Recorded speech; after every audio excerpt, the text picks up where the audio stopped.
I'm prepared to speak with Mr. Putin if, in fact, there is an interest in him deciding he's looking for a way to end the war. He hasn't done that yet. If that's the case, in consultation with my French and my NATO friends, I'll be happy to sit down with Putin to see what he has in mind. Hi, everyone, and welcome to another edition of Backstory. I'm Dana Lewis.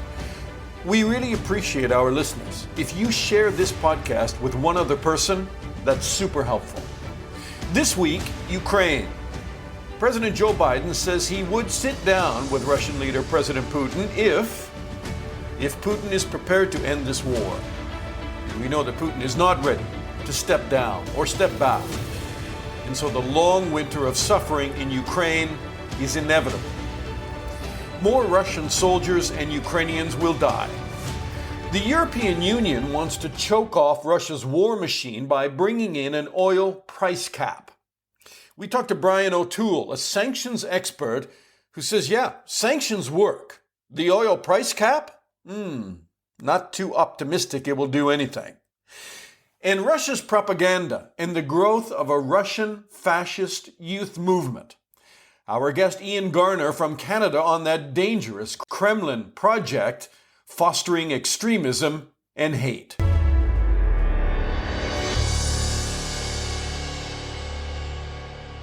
Brian O'Toole is a non-resident senior fellow with the Atlantic Council Geoeconomic Center. He's an expert on economic sanctions and foreign policy. And he also worked at the U.S. Department of Treasury, where he helped manage the implementation of economic and financial sanctions programs. Hi, Brian. It's really, it's always a school day when I get a chance to talk to you. Thanks for having me back, Dana. So my son, because you and I were talking about our kids just a minute ago, my son asked me on the way to school the other day, what are sanctions for? Because it was on the radio news here that the European Union is about to bring in another package of sanctions against Russia. And I very quickly, and I'm sure you'll scold me for it, say, essentially, it's to stop nations that are about to do the wrong thing from doing them, or if they're already doing them, to stop them. And in that case, it would be a Russia fail on the international community's part, wouldn't it? I mean, look, there are two primary kind of reasons to impose sanctions, especially against nation states. There's a slightly separate set of calculations when it comes to, like terrorist financiers and things like that. But, one, as you know, is to change behavior, right? Stop doing X and we will give you sanctions relief and you can come back into the international community. Gaddafi, give up your nuclear program and, you can have the world invest in your oil infrastructure. The second piece, though, is isolation. And the essential calculation with Russia is, we are not going to get involved directly in the war with NATO in, going into Ukraine. But we're also not going to sit by and just watch you slaughter Ukrainians. We're going to isolate you economically from the rest of the world. You got, you as Russia and Putin himself, right, got fat and rich off of Western capital and access to Western markets. And you don't deserve that access anymore because you are violating norms of international behavior. And that is a longer term strategy of isolation that eventually could lead to behavior change. I think generally speaking, my supposition on all this is that the way that sanctions on Russia end is that at some point there is a transition of power in Russia. Putin can't live forever. And somebody will come into power looking at consolidating all of the power centers within Russia. And that's a difficult task. They don't need all the external overhang of sanctions and being isolated from the global economy on top of that. And so I think that's the best hope for change in Russia is after Putin is gone, leaning into whoever comes in behind him to try to kind of convince them to drop the external misadventures and focus on internal issues. So let's talk about their biggest source of wealth, right? And that is oil. And I was shocked to read that Russia remains on track this month to ship its highest amount of oil products since launching its war on Ukraine earlier this year. I mean, that sounds very contradictory to what sanctions are trying to do. Yeah, so part of the challenge with sanctions, in particular with a situation that's as fast moving as Russia, is when the initial sanctions happen, the private sector takes a big pause and says, we're just going to hold off, right? One of the reasons Russia has paid or has taken a discount on its oil and other petroleum products since the start of the war is that buyers in the market have been unsure about whether Russian product was going to remain on, right? How long it was going to remain on the market. It's not that easy to set up your supply chains, right? If you're taking, say, 10% of your supply as 10% is a purely like ballpark estimate, right? For some country, and you want to secure that, you want that to be repetitive. You want it to go month over month over month, and that has been up in the air for Russia, especially since the EU package came out several months ago that put in place the prohibitions that kind of underlie this new price cap idea. There is now more stability in the market and more of an understanding that Russian product will remain. So it's actually not that big a surprise that the volumes will remain high. I think the question then is what the revenue is, because that's really the more important thing. Who cares how much they ship? It's what they get. Right. And that's why the EU keeps going around and around as they're trying to talk about this oil price cap as to what the cap would be. In the meantime, the price of oil is falling. And so how do you set an oil price cap, which I want to ask your opinion on, whether you think that can be effective? I have serious doubts about the effectiveness of the price cap mechanism in kind of working seamlessly. The West, and this has been driven out of Washington, DC wants to see Russian product remain on the market and Russian revenues drop. So the way you do that, for people who don't understand what a price cap is, you say, yes, we'll continue to buy your oil, like Europe may still continue to buy it, although they're supposed to stop at a certain point, but they'll continue to buy it, but we're only going to give you so much for it. And that's where a lot of people say, well, the oil price cap really what it amounts to is not limiting the amount of revenue they have, but it's a way of keeping Russian oil on the market. Yeah, and that remember, this policy came about when oil was at like 120 a barrel, right? So it's down in the 80s now, I believe. And so the price, and people in the U.S. and globally were paying huge prices at the pump for it, and this amidst all the other inflationary pressures, big problem domestically for a lot of politicians. Can I interrupt you one more time, just to say that Russia's Urals crude oil fell to 51.96 per barrel at the Primorsk Baltic seaport, and that is 20%. I'm reading these numbers because they're not on the top of my head. That's 20% lower than the EU's proposed price cap of $65 a barrel. Yeah, although Poland apparently is pushing for 30, so who knows where it's gonna shake out. And the Baltics for 20. Yeah, and I think look, when I talk about price cap number or price numbers for oil generally, I'm talking about Brent, which is kind of the global standard for where oil is priced. Setting all of that aside, right? You've got this idea that is very complicated to execute, right? OFAC had to put out a big matrix and 12 pages of guidance to inform people how this was going to work. This price cap scheme, in my estimation, is too complicated to function effectively to meet both of those goals, right? Some product will fall off the market potentially, and they may not. It's going to be easy to cheat, right? There is an unregulated sector that is essentially the front line of compliance for this. The people who are responsible for getting information and ascertaining whether it meets the price cap threshold are oil brokers and traders, which many of them have checkered compliance histories, and it's again unregulated, right? If you had a banking system or the insurance sector, both of which are regulated in major Western economies, you might be talking about a different set of kind of regulatory, controls over all of this.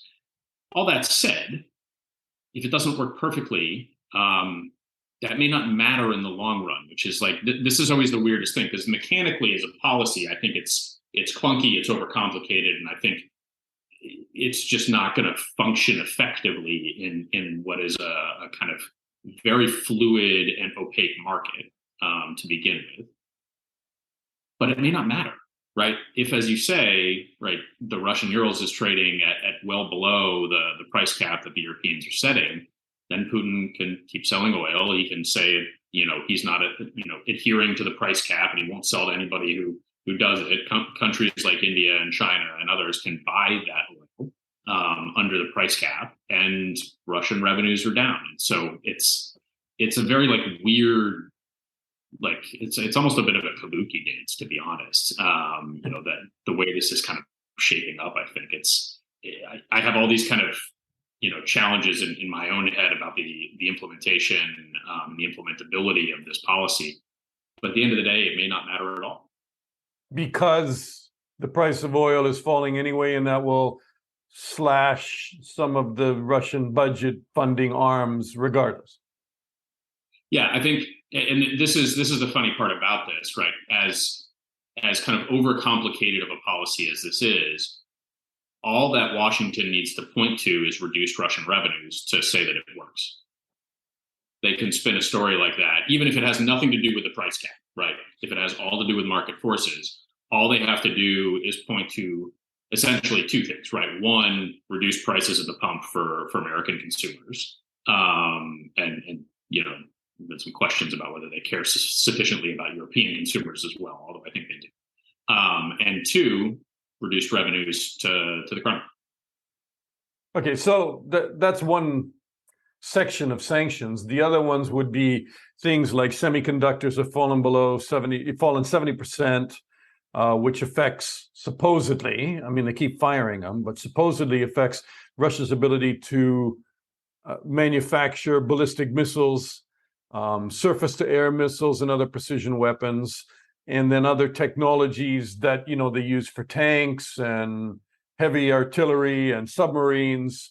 So people would say, if you're pro-sanction, they would say that in fact is having a bite on the Russian production line.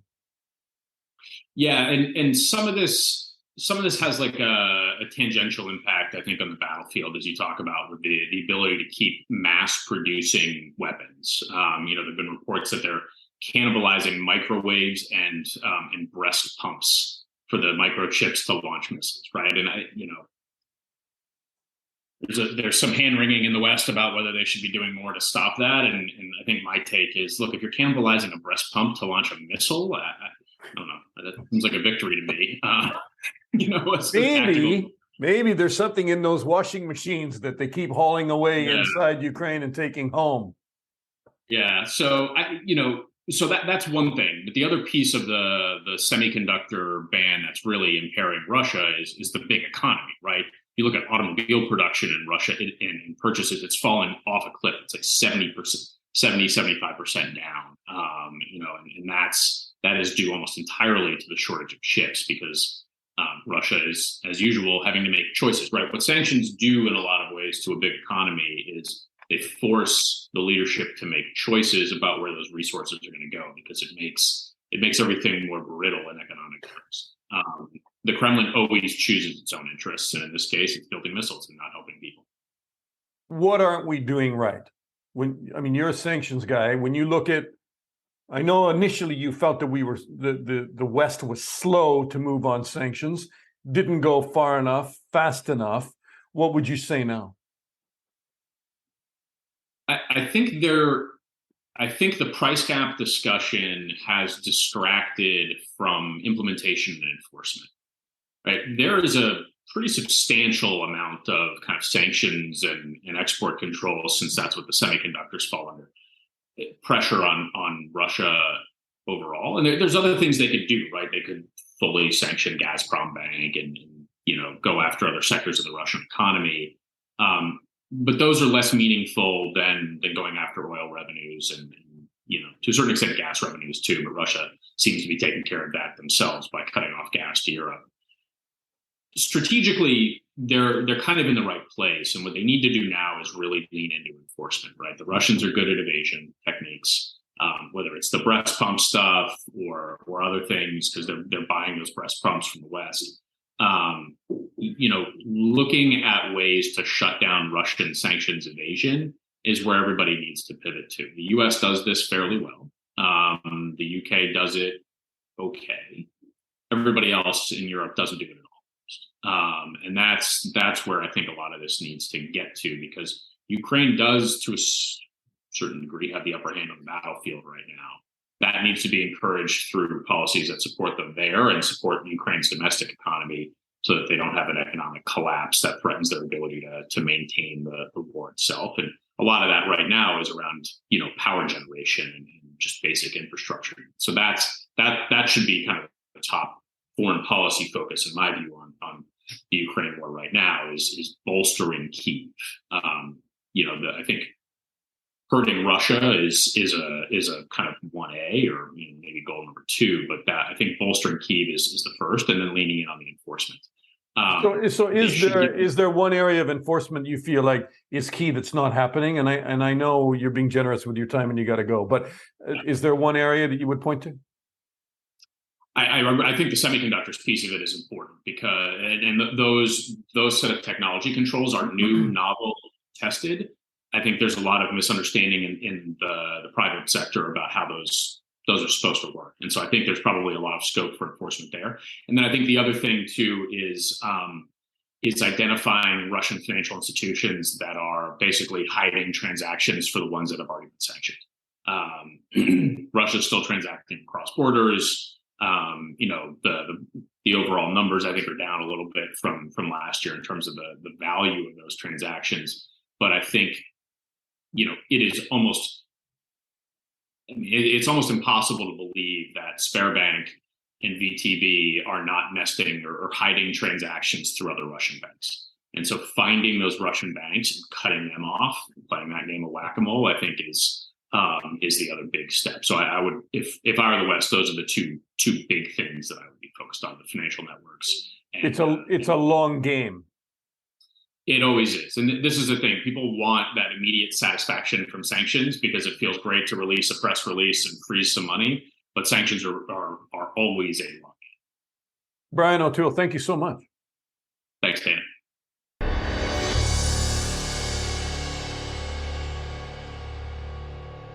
All right, joining us from Kingston, Ontario, Canada is Ian Garner. He's a historian. He's written extensively on Russian propaganda. He's also got a book out called Stalingrad Lives, the Stories of Combat and Survival. And Ian, you have another book coming out called Generation, how do you want to pronounce it? Z Generation. Z or Z, depending on where you're from, into the heart of Russia's fascist youth. And that's going to be released next year. So, even as we talk, the Russians have just banned public discussions on a wide range of information, since we're talking about information wars to a degree, right? So they now say that the classification of anything military is going, and releasing anything military detail is going to lead to a crime. And that includes things like, lots of armies do that in terms of troop movements or troop makeup or secret information about weapon systems. This is things like mobilization and civil defense topics, including the morale, crimes committed by members of Russian armed forces. Do you want to say anything about that? Well, I think when we read these stories in the West, we think, well, how odd that should be the case, which essentially is what your question is. But the Russian government often uses legislation like this as a very broad instrument. So we can declare anything to do with the military is now forbidden. And the issue really is that the government always has the whip hand in deciding what does military really mean, which is what you've just outlined. Which and they want a free hand to silence just about anybody that they don't consider to be friendly. Exactly. And that's really what it boils down to, right? Anybody touching on any military topic whatsoever, and because of the way that the legislation is framed, anything can be military by definition, right? Because you could make the argument, and I'm sure we'll see this made in courts, that, somebody makes a post about the lack of sugar in a store in wherever, Chelyabinsk, and says, the economy's not been going very well lately, has it? Well, hold on, isn't that a criticism of the war because the economy isn't going very well because of the war, right? And the government can easily sort of produce this meaning out of nothing. And we see these bizarre sort of Kafkaesque court cases and attacks on ordinary people, sometimes targeted against opposition activists, and sometimes targeted against really very ordinary, very innocent sorts of people as a means of making somebody a scapegoat, right? It's just instilling a little bit of fear and a little bit of uncertainty in the population. Potentially, you could use this against the Mothers Committee, that not the one that Putin invited into the staged meeting that he had on the edge of Moscow at his residence there, but Mothers Committees, which have been quite good in documenting the losses of Russian soldiers, the equipment that the Russian soldiers don't have, the training that they don't have, and the ridiculous scale of wounded and KIA that the Russian authorities are not releasing properly to the public. Well, of course, everything you've just listed is now really out of bounds and borderline illegal to talk about, if not actually illegal to talk about.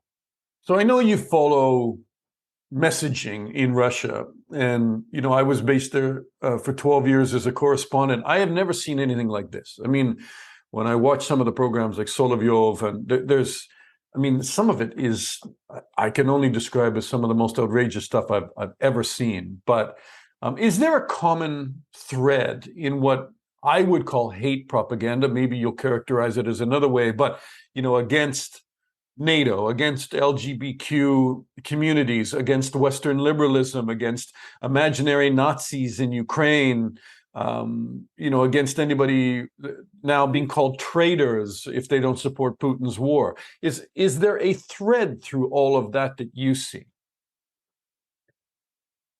Are you ready to get a little bit theoretical and a little bit digressive from the question? But I think this will get to the heart of what you want to know. The thread that runs through this is the idea, and this is a very neo-fascist idea, that somehow Russia is a fortress that is under attack by all sorts of foreign influences, foreign powers, whether it's NATO that's bad, liberalism, democracy, LGBTQ people, who, of course, even within Russia are seen to be somehow instruments of the West or corrupted by the West, and a desire, therefore, to return to some mythical lost past. And this is what's very scary, I think. The idea that we can somehow make Russia great again, if you'll allow me to borrow an Americanism to understand this, the idea that we can somehow return to a time when Russia was great. But it's not really returning to a real past, because when they talk about the Soviet Union, when they talk about the past under their czars, they're not talking about things that really happened, right? A time that really occurred, because, of course, the Soviet Union and the Tsarist periods were both brutal and awful places to live for almost everybody except for a select few, right? They're talking about the return to this sort of nostalgic imperial strength when Russia was great and everything was harmonious. There were no attacks on Russia, and if there were, it didn't matter because Russia was somehow strong enough to refuse them. And added to that today is a real ethno-nationalist streak, that this war is really about an image of white Russia and ethnic Russians, and not about a Russian Federation that includes ethnic minorities at all. If they're included, it's only to be used as fodder or as spice to improve, and I read this in a real Russian policy report, spice to spice up the main dish that is Russia itself. And yet, here they are embracing Chechnya and Kadyrov as kind of their, Putin's tip of the spear in Ukraine, which in many ways, a lot of sort of white ethnic Russians would consider some contradiction. Well, there is a contradiction here. And the nature of this sort of dreamy mythical logic is that it is inherently irrational. just as all authoritarian governments have to rely on irrational myths and lies and things that don't make sense to try and prosecute their wars. But in reality, of course, Chechnya itself has been the victim of a very brutal war less than 2 decades ago. I covered it, and I'm always completely, it's jaw-dropping to me that the Chechens now have rallied behind Putin's war in Ukraine. And so, not all of them have. In fact, there are Chechen brigades that are fighting on the Ukrainian side, but it's completely, goes against sort of, everything that you would expect after Putin came to power and virtually destroyed Grozny and large parts of Chechnya and killed so many Chechens. Absolutely. But they rebuilt it as an outpost of empire. And Kadyrov has been a brutal despot for the last 15 years. So let's talk more about what you've written about in particular, and that is that you've written some really interesting articles on Russian youth. And I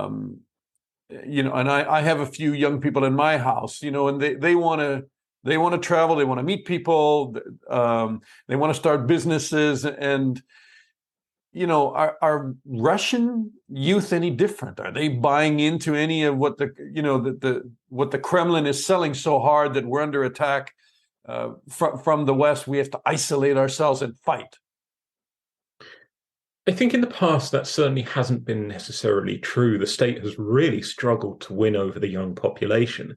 When we look back to the 2000s and up until about sort of 2014 when Crimea happened, most young Russian people were leaning towards Europe. Now, they weren't sort of raving liberal Democrats by any means. It was a very difficult generation, but people wanted to be open to the world. They wanted to travel. They wanted to live in a more sort of dynamic country where they could do things like open businesses and live comfortably, right? They wanted the middle class dream that, to be honest, most people all around the world seem to want. However, the state over the last decade or so has really pushed hard towards selling a much more ideological form of life, a much more ideological vision to young Russians. And we've seen that in school programs, which have become increasingly, I'm just going to say deranged, because that's the only way to talk about it, and have pushed this idea of fortress Russia hard. And the state has done things like form youth groups, paramilitary youth groups in particular, that I always want to talk about because I find them fascinating and sort of intriguingly dangerous. And at the same time, it's also been attacking its young population, been casting the youth as a source of potential democracy and liberalism, which of course are bywords for Western danger, as a source of sexual and moral corruption, that is queer communities, who are, of course, another byword for Western danger. And it's been shutting down opportunities for them to access the West, either digitally or in person. Is this, and I don't like to use parallels with Nazi Germany, because I think they're extreme, but maybe there are some parallels here with the youth movement that was started in Germany in the late 1930s and through World War II. Are there parallels with the youth movement that is being fertilized by the Kremlin inside Russia? Well, I think when we look at the biggest youth group, the Youth Army, and these are the little child soldiers you will have seen in the red tops and red berets and khaki pants, this has elements of the Hitler Youth about it. There is an element of focus on physical discipline, firearms training, practical preparation for war, preparation of soldiers, teaching of lessons, singing of songs, summer camps, things like that are all designed quite openly to indoctrinate children. And the government is putting more and more money into this and is really determined to make it take off. However, the big difference is the Russian state simply doesn't have the state capacity to build a youth movement that is as strong or as zealous as the Hitler Youth was, for example, where I believe, and somebody is going to tell me that I'm wrong on this, I believe there were 9 million children in the Hitler Youth at its peak. And today the youth army in Russia only has 1 million, and they're hoping to get that to 3 million in the next few years.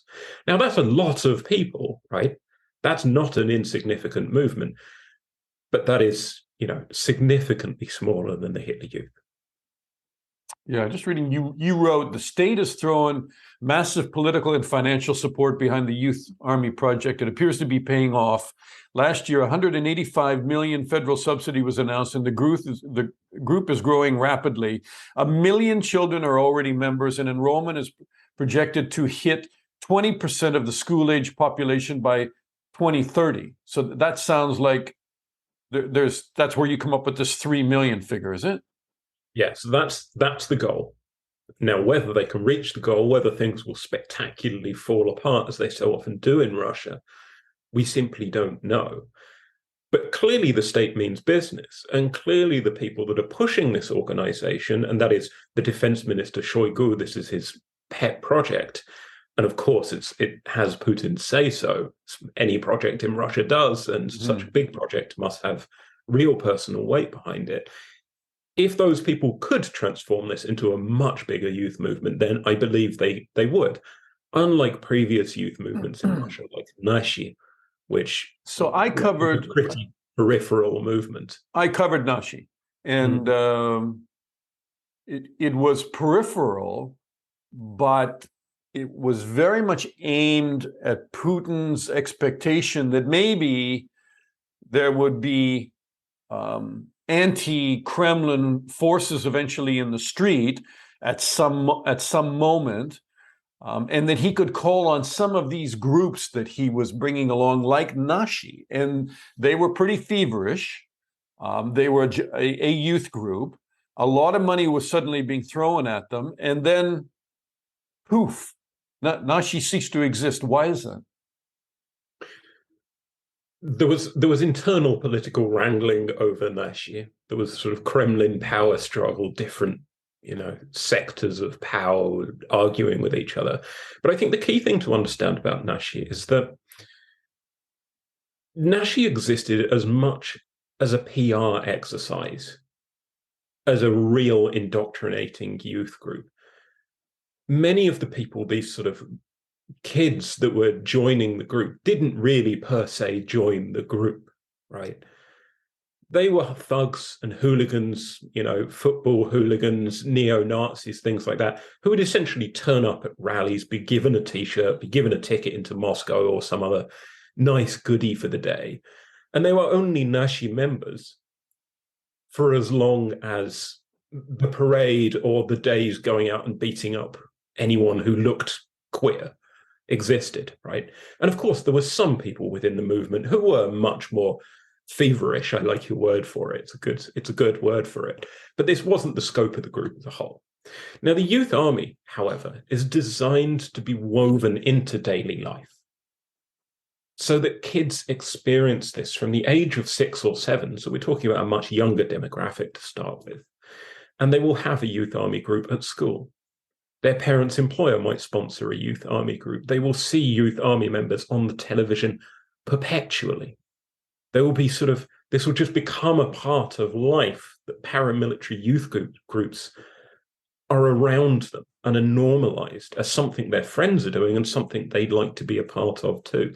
And that's quite different from Nashi, where unless you're a football hooligan already, for example, you're not really likely to be interested in joining. I feel like I'm standing on the bridge over a freeway about to watch a collision. And for me, the collision is that in order to bring along those youth movements, Putin taps into, the Great War and the fact that, almost every family was affected somehow by World War II. And the collision seems to me to be this conflict with history, because in the end, is he going to dip back into Stalin's past, who was a brutal leader, who accounted for more deaths on the planet than just about anybody during his rule? is he going to dip back into that and remake Stalin into somebody that the Russians can now, not eject from their past, but they somehow have to embrace again? I think you're too late. It's already happening, right?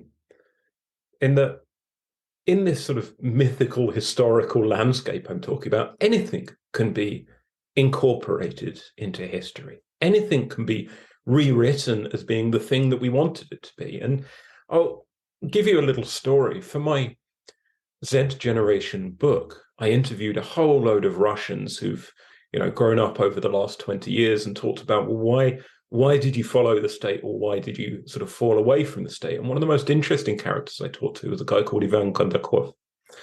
And he grew up in Arkhangelsk in the 1990s, which was a miserable place to be in the 1990s. And then he moved to Moscow to become a student and did quite well for himself, became an engineer. Now he releases the most bonkers, racist, pro-Putin, anti-Ukrainian music videos you'll have ever seen. And they've been quoted on some of those political discussion shows that we were talking about a few minutes ago. And Ivan told me that the world is made up of two kinds of people: creators and destroyers. And Putin, of course, is a creator. Gorbachev, Yeltsin, they're destroyers because they led to the Russian 1990s, which were a terrible time when everything was collapsing. Putin fixed it, therefore must be a creator. And I asked him about Stalin. I asked, well, what about Stalin? He says, well, Stalin is a creator. Why? Because Stalin made Russia great. Stalin made Russia powerful. Stalin industrialized the country. And of course, naturally, I asked him, what about all the people that died? And he said, well, that can't be real. My jaw was dropping. This is an educated man. He's very, a smart man, a PhD. He's worked on aeroplane engineering, speaks great English, perfect Russian. Yeah. And yet he tells me that can't be real. And then he, at great length, led me through some slightly bonkers statistical accounting explaining how the number of deaths that people say were in the Gulag can't possibly be true. Well, he might be right, Ian. If you had written a book about that, but in fact, it didn't come from you or me. The most factual accounts of the purges and the bloodshed that was carried out inside Russia came from, Solzhenitsyn and other people inside Russia who wrote about their own stories and their own Gulag experiences and what happened. So it's going to be hard for guys like him to deny Russia's past. But I guess it's smoke and mirrors, and the Kremlin's pretty good at it. And Putin's craft as a KGB man is sowing chaos and blowing smoke instead of confronting reality, right? Of course, but you can go to bookstores in downtown Moscow, downtown Petersburg, and pick up history paperbacks that are really conspiracy theories marketed as history, and that's what people are reading. That's, to be honest, what kids are learning in school. Increasingly, they are learning conspiracy as reality. Never let the facts get in the way of a good story if you're in the Kremlin. So, no. Ian Garner, I really look forward to your book, and I think these, writing about what's happening inside Russia is so important. So that's Generation Z into the heart of Russia's fascist youth, which will be coming out in the spring, and hopefully we can talk again then when you've already probably put it to paper, but when it's bound and out, and I look forward to talking to you again. And thank you so much. Perfect. Thank you for having me. And that's our backstory for this week. Christmas is coming. I may not have an episode weekly, but let's see how the news moves me. But I will keep writing on Substack, danalewis.substack.com. Check it out, subscribe, get the news in your email. I'm Dana Lewis. Thanks for listening to Backstory, and I'll talk to you again soon.